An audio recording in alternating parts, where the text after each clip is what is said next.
Bisnis berarti juga berkaitan dengan apa yang kita bawa pulang ke rumah. Bisnis berarti terkait dengan tanggung jawab kita sebagai ayah, tanggung jawab kita sebagai orang tua, tanggung jawab kita sebagai ibu.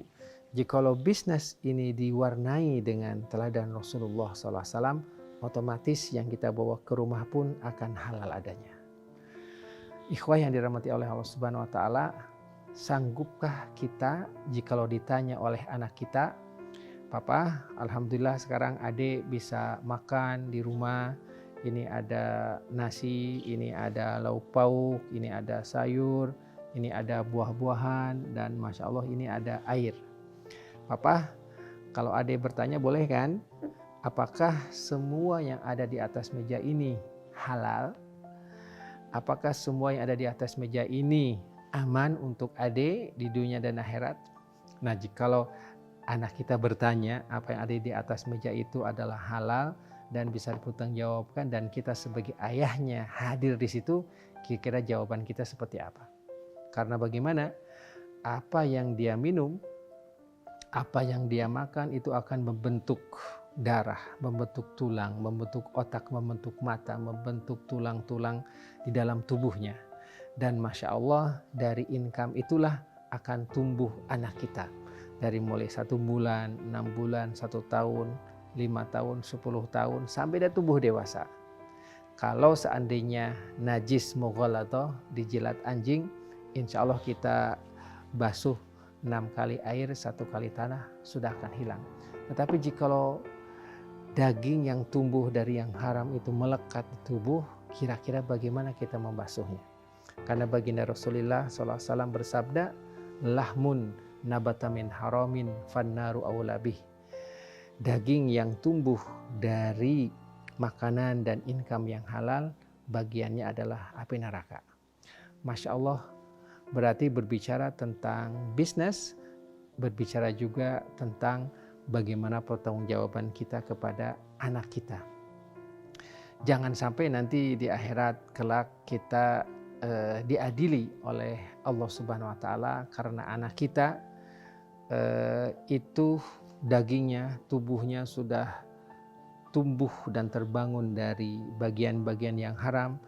Ada, katakanlah ada screening, malaikat Malik atau malaikat Ridwan, kita sebelum masuk ke surga kita di screening. Kemudian ketika di screen, anak kita ini sudah bagus catatannya, tetapi pas di screen anak kita itu Masya Allah ada bagian dari tubuh yang terdiri dari yang haram, ada bagian kaki terdiri dari yang haram, ada bagian tangan terdiri dari yang haram. Kemudian kata malaikat, kamu harus masuk neraka. Nah, si anak tidak mau. Kemudian dia meminta orang yang menyuguhkan makanan kepadanya, yaitu sang ibu.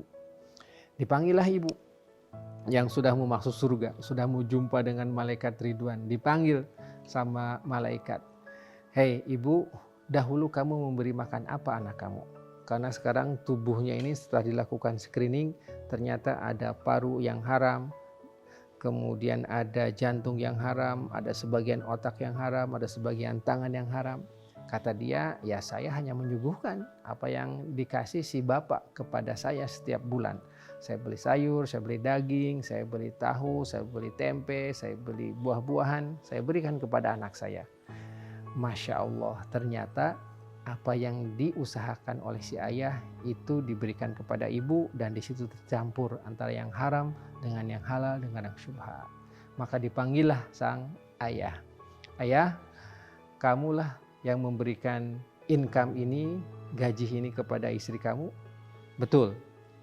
"Nah, bagaimana dahulu kamu mendapatkan proyeknya? Gimana proses tendernya? Gimana proses marketingnya? Di bank mana kamu nyimpennya? Bagaimana asuransinya? Bagaimana investasi di pasar modalnya? Sudah sesuai syariah atau belum?" Masya Allah, itulah nanti mungkin yang akan terjadi antara anak dengan ibu saling menuntut, antara ibu dengan si ayah saling menuntut.